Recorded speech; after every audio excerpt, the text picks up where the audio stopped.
সেই জন্য বলেছি মুসলিম নেতাদের ভিতরে কিছু দালাল আছে, দালাল আছে। ব্রিগেড সমাবেশ হবে বলছিল না, জানেন তো সবাই। কেউ বলছিল আমি যাচ্ছি না, ও বলছে আমি যাচ্ছি না, আমি আমার সংগঠন নাই, যাব না। আত্মগোপন করো, তুমি তোমার গোপনে থাকো, আমি যাচ্ছি না। তুমি বারণটা করবে কেন প্রকাশ্যে? তাহলে তুমি 100 জনকে নিয়ে যখন দেখাও, তাহলে মনে করছো তুমি 100 জনকে দেখিয়ে কিছু মারলাও, এটা ভাববে তো মানুষ। তাহলে এ জাতীয় মুসলমানদেরকে নিয়ে, আম জনতা সাধারণ মানুষকে নিয়ে তাহলে আজকে ছেলে খেলা করছে কিছু মানুষ। সেই জন্য আমি অনুরোধ করে যাব, মুনাফিকি থেকে বেঁচে থাকেন। কঠিন শত্রু করছে, প্রকাশ্যে দুশমন করছে আপনার বাড়ির পাশে, আপনি মনে করবেন এ আমার প্রকাশ্যে দুশমন, আপনি তাহলে পেরে উঠতে পারবেন।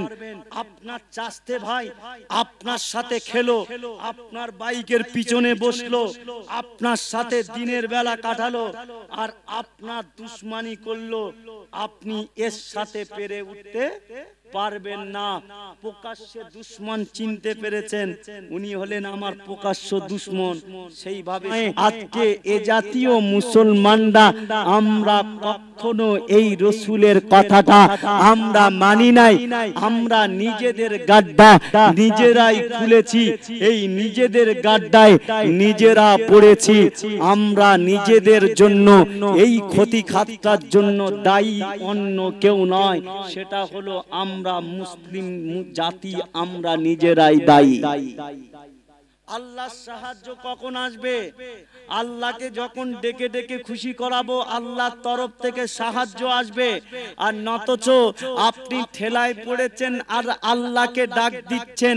আল্লাহ বলেছে তুই চতুরতা মানুষ, তুই বহুরূপী মানুষ, তুই ঠেলায় পড়েছিস, আমি আল্লাহ আমাকে ডাকছিস, আমি আল্লাহ তোর ডাকে সাড়া দেব না। তুই স্বার্থের জন্য এসেছিস, স্বার্থ মিটে যাবে, তুই ফের চলে যাবি, তোর স্বার্থটা ফুরিয়ে যাবে, ফের আমি আল্লাহ আমাকে ডাকা বন্ধ করে দিবি না, আমি আল্লাহ তোর ডাকে সাড়া দেব না। আপনি সাহায্য সহযোগিতা পাশে থেকে পাবেন না। কেন, কি করে পাবেন? আপনাকে লোহাকে কাটতে গেলে একটি লোহার প্রয়োজন, লোহাকে কাটতে গেলে একটি লোহার প্রয়োজন। কাঠকে কাটতে গেলে কাঠের চাস্তো ভাই যদি সহযোগিতা না করে, কাঠকে কাটা সম্ভব নয়। মুসলমানের ক্ষতি করতে গেলে মুসলমান জাতীয় তাদের ভিতরে এই রকম ভাবে তাদের সহযোগিতা থাকে।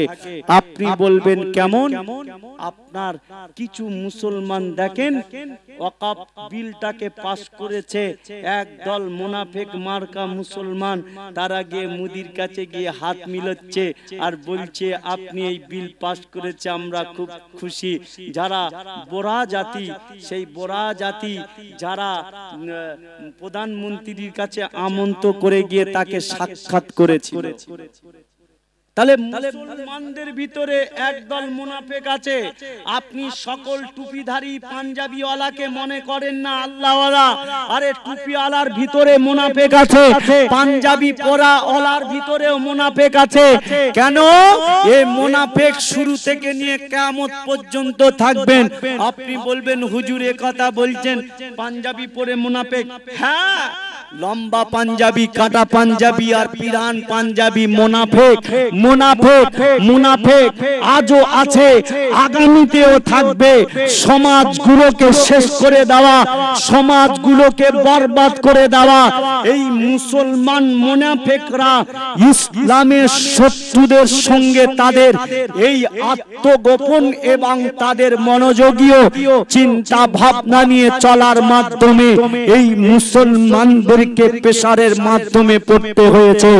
আপনি বলবেন আল্লাহ নবী সাহাবা উমরে ফারুক যখন নামাজে দাঁড়িয়েছিল, ফজরের নামাজে দাঁড়িয়েছে, পিছন থেকে একজন নামাজের মধ্য দিয়ে টুপিওয়ালা পাঞ্জাবিওয়ালা উমরে ফারুককে কতল করে দিয়েছে, কতল করে দিয়েছে।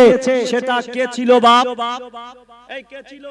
সে তো নামাজির ভিতরে একজন নামাজি ছিল, টুপিওয়ালা দাড়িওয়ালা ছিল। বলছে আরব কান্ট্রির ভিতরে এমন ব্যক্তিত্ব আর আমরা পাই না যে রাসূলুল্লাহকে আল্লাহকে খুশি করার জন্য এত ইবাদত করছে। বলছে দুজন ব্যক্তি নবীর লাশটাকে চুরি করে নিয়ে যাওয়ার জন্য সুড়ঙ্গ পথ খুলেছিল। সুড়ঙ্গ পথ খুলেছিল। সারা দিন নামাজ পড়ে আর তাসবিহ পড়ে, কোরআন পড়ে। আরবের মানুষরা মনে করছে আমরা তো এদের মতো ইবাদত করিনি, তাহলে আল্লাহর খাস বান্দারা হাজির হয়েছে। সবাই আল্লাহ আল্লাহ ওয়ালা বলে, কিন্তু রাতের বেলা, রাতের আধারে মানুষের গোপনে সুড়ঙ্গ পথ করে রাসূলুল্লাহর লাশটাকে তারা অন্য দেশে পাচার করার জন্য তারা কিছু টাকা অর্থের বিনিময় রাসূলের লাশটাকে অন্য দেশে পাচার করবে বলে মুনাফিকি করেছে। আর আজ তো আমাদের মুসলিম জাতিকে নিয়ে মুনাফিকি করবে, এটা তো আর কোনো ব্যাপার নাই।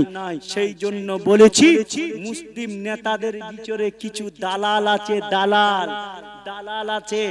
ব্রিগেড সমাবেশ হবে বলছিল না, জানেন তো সবাই। কেউ বলছিল আমি যাচ্ছি না, ও বলছে আমি যাচ্ছি না, আমি আমার সংগঠন নাই, যাব না। আত্মগোপন করো, তুমি তোমার গোপনে থাকো, আমি যাচ্ছি না। তুমি বারণটা করবে কেন প্রকাশ্যে? তাহলে তুমি 100 জনকে নিয়ে যখন দেখাও, তাহলে মনে করছো তুমি 100 জনকে দেখিয়ে কিছু মাল লাও, এটা ভাববে তো মানুষ। তাহলে এ জাতীয় মুসলমানদেরকে নিয়ে, আম জনতা সাধারণ মানুষকে নিয়ে তাহলে আজকে ছেলে খেলা করছে কিছু মানুষ। সেই জন্য আমি অনুরোধ করে যাব, মুনাফিকি থেকে বেঁচে থাকেন। কঠিন শত্রু করছে, প্রকাশ্যে দুশমন করছে আপনার বাড়ির পাশে, আপনি মনে করবেন এ আমার প্রকাশ্যে দুশমন, আপনি তাহলে পেরে উঠতে পারবেন। আপনার চাচতে ভাই আপনার সাথে খেলো, আপনার বাইকের পিছনে বসলো, আপনার সাথে দিনের বেলা কাটালো, আর আপনার দুশমনি করলো, আপনি এর সাথে পেরে উঠতে পারবেন না। প্রকাশ্যে দুশমন চিনতে পেরেছেন, উনি হলেন আমার প্রকাশ্য দুশমন, সেইভাবে চলছেন। কিন্তু যাকে নিয়ে বাইকের পিছনে ঘুরছেন সে তো আপনার ওখানে গোপনীয় দুশমন। আপনি ওর সাথে পেরে উঠবেন, কিন্তু এর সাথে পেরে উঠবেন না। মুনাফিককে চিনুন, মুনাফিককে চিহ্নিত করুন, আর সেইভাবে বসবাস করুন। আর আল্লাহর রাসূলকে ধরুন। দুনিয়ার কোন নেতা খেতা, দুনিয়ার কোন মানুষকে নয়, আল্লাহর রাসূলের হুকুমকে মানুন, রাসূলের সুন্নাতকে মেনে জীবন তৈরি করুন। দেখবেন আল্লাহর রাসূল খুশি হয়ে যাবে, আল্লাহর রাসূল রাজি হয়ে যাবে, আর আল্লাহ দয়ার জান্নাত দুনিয়ার মানুষকেও দিয়ে দেবে। জোরে বলো সুবহানাল্লাহ। একটু উঠে দাঁড়িয়ে সালাতু সালামের নজরুনা পেশ করব। যার প্রবলেম হবে বসে থাকবেন, যার ভালো লাগবে উঠে দাঁড়াবেন। ইয়া নবী